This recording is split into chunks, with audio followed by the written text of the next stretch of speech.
Halo, assalamualaikum warahmatullahi wabarakatuh.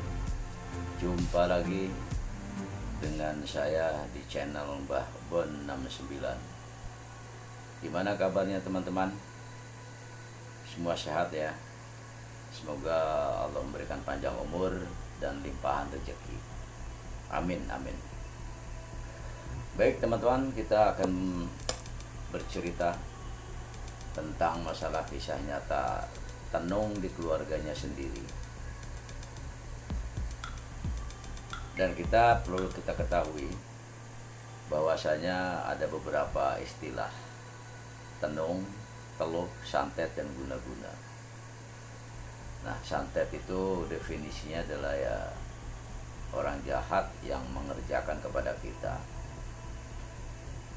Dia pakai medianya adalah jarak jauh, menggunakan barang mati seperti jarum, boneka ditusuk-tusuk, lidi ya, boneka dipanaskan. Nah itu.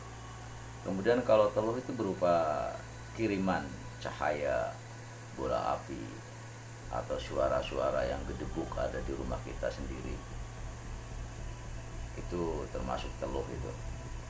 Mungkin teman-teman sudah bisa tahu ya, pernah ya, walaupun tidak mengalami. Kemudian tenung itu dengan tanda-tanda ya, kadang-kadang tiba-tiba gelas piring pecah di rumah ya. Dan biasanya orang yang kena ini adalah dia tidak merasakan penyakitnya itu apa, tapi sakitnya iya. Dan andai kata diperiksakan ke dokter pun ya, di ronsen pun tidak ada penyakit. Itu namanya tenung. Dan kemudian kalau guna-guna ini berhubungan dengan seperti makanan, minuman ya, itu foto, pakai hati-hati. Itu yang mengguna-guna kepada kita ya, kayak semacam pelet gitulah. Baik, inilah kisahnya. Jadi cerita ini memang sudah lama ya, sudah tahun 80-an ya, tapi masih layak untuk kita ungkap. Karena walaupun saat ini adalah zaman milenial, zaman digital, tapi pesugihan, santet, tenung, penglaris, dan pengasihan masih tidak akan pernah berhenti sampai hari kiamat datang ya. Nah, di sini bercerita tentang masalah tenung dengan keluarganya, di dalam keluarganya sendiri. Ini saya dapat narasumbernya dari teman saya sendiri. Kita samarkan dengan pakai istilah namanya ya Didin ya. Dia yang tahu sejarahnya.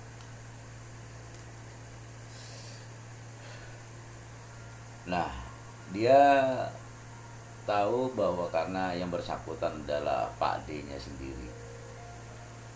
Nah, Pak D-nya ini yang bernama Pak Toso. Pak Toso ini sebagai pensiunan PNS, dan dia punya beberapa bidang sawah yang digarap oleh orang lain. Dan Pak Toso ini orangnya yang rendah hati, tidak sombong, dan orangnya familiar, supel dengan orang lain dan tetangganya semuanya itu. Nah, pada waktu itu Didin tinggal dengan orang tuanya, yaitu adiknya dari Pak Toso, ibunya. Adiknya Pak Toso ini atau ibunya Didin ini sakit-sakitan. Dia tidak mampu untuk biaya rawat di rumah sakit karena beliau hanya kerja buruh serabutan untuk membiayai anaknya. Hanya semata wayang, yaitu Didin. Sebetulnya Pak Toso menyuruh adiknya dirawat di rumah sakit, namun adiknya tidak mau karena takut memberatkan. Pak Toso, apalagi bila ketahuan istrinya Pak Toso, karena istrinya kurang baik dengan adiknya Pak Toso. Entah yang menandai atau yang menjadi alasan dia tidak baik itu gak ngerti. Mungkin karena merasa kehidupan adiknya itu kurang mampu, takut dirongrong perekonomiannya untuk suaminya itu, dan akhirnya adiknya itu perutnya membusung, ya, perutnya membusung besar karena berobat ke sana kemari juga dia nggak mampu.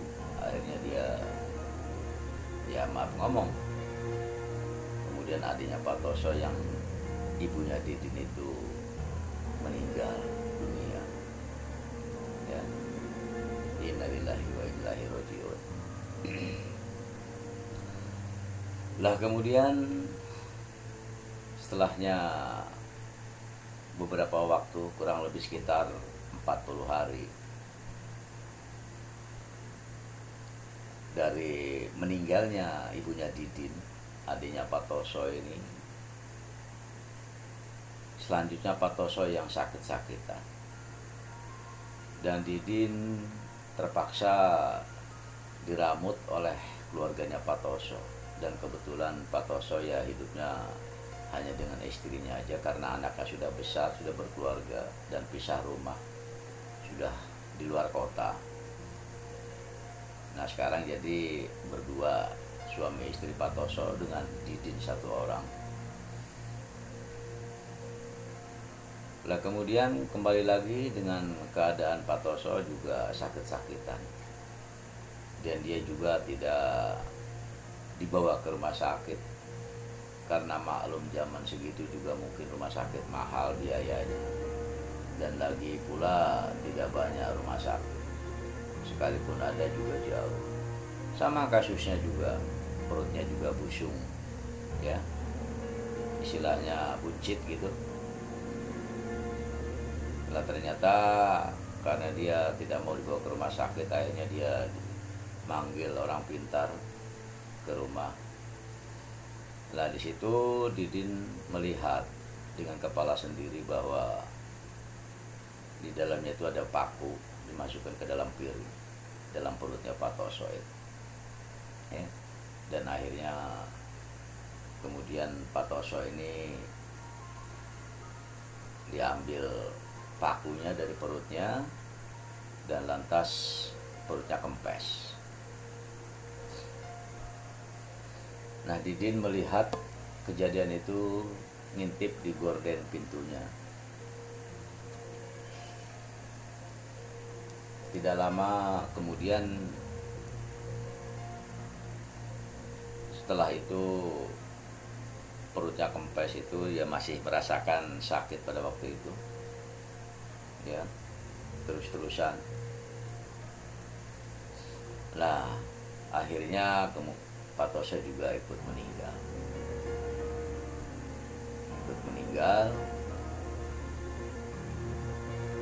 karena sudah tidak menahan sakit dan tidak dibawa ke rumah sakit, dan juga tidak manggil dukun yang kemarin, orang pintar itu.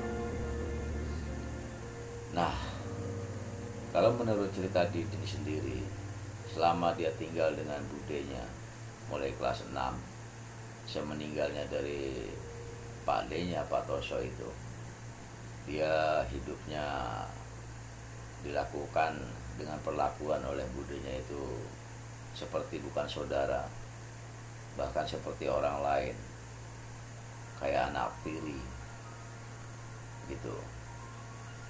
Bahkan rumah peninggalan ibunya Didin pun, adiknya Pak Toso yang meninggal itu pun dijual oleh budinya.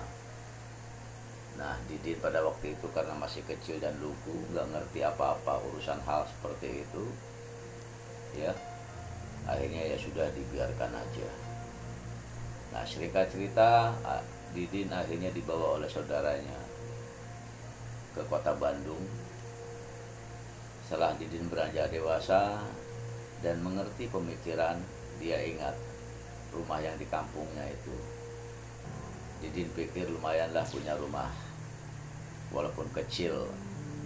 Kemudian Didin pulang ke kampungnya, ke asal kelahirannya itu, dan ditanyakanlah rumahnya itu kepada tetangganya bahwasanya rumah tersebut sudah dijual oleh budenya atau istrinya Pak Toso. Nah, disitulah Didin perasaan berkecamuk dan kecewa dengan budenya, tapi hanya dia biarkan saja oleh Didin. Mungkin bukan rezekinya Didin, biar nanti juga orang tersebut ada balasan.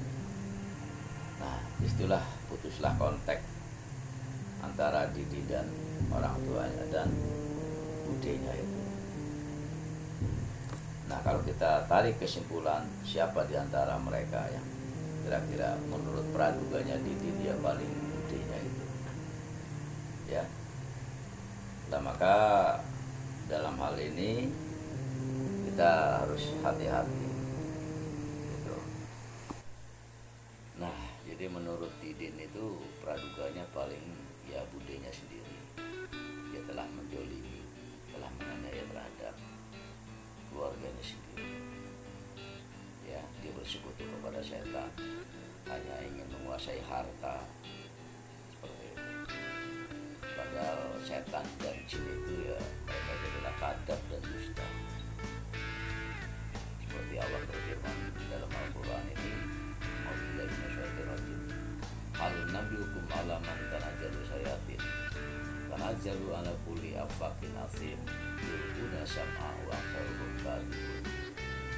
Apakah akan aku beritakan kepada kalian kepada siapa setan-setan itu turun? Mereka turun kepada tiap-tiap pendusta lagi banyak berbuat jahat atau buruk, para dukun dan tukang sihir. Setan-setan tersebut menyampaikan berita yang mereka dengar dengan mencuri berita dari langit kepada para dukun dan tukang sihir, dan kebanyakan mereka adalah para pendusta, pembohong semata. Dijelaskan dalam surat Asy-Syura ayat 221, 223 seperti itu. Bahkan sahabat yang mulia Abdullah bin Mas'ud ketika menafsirkan firman Allah, "Wakadzalika ja'alna likulli nabiyyin aduwwan syayatin al-insi wal jin yuhi ba'duhum ila ba'din syukrufan al-qawli ghurura." Nah, dan demikianlah kami jadikan bagi tiap-tiap nabi itu musuh, yaitu setan-setan dari kalangan manusia dan dari kalangan jin.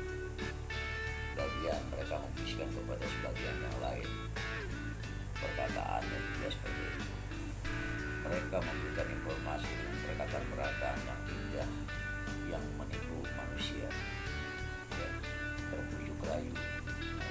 Dalam surat Al-An'am 112, beliau radhiyallahu anhu berkata, para dukun atau tukang sihir adalah setan-setan dari kalangan manusia. Demikianlah cerita pada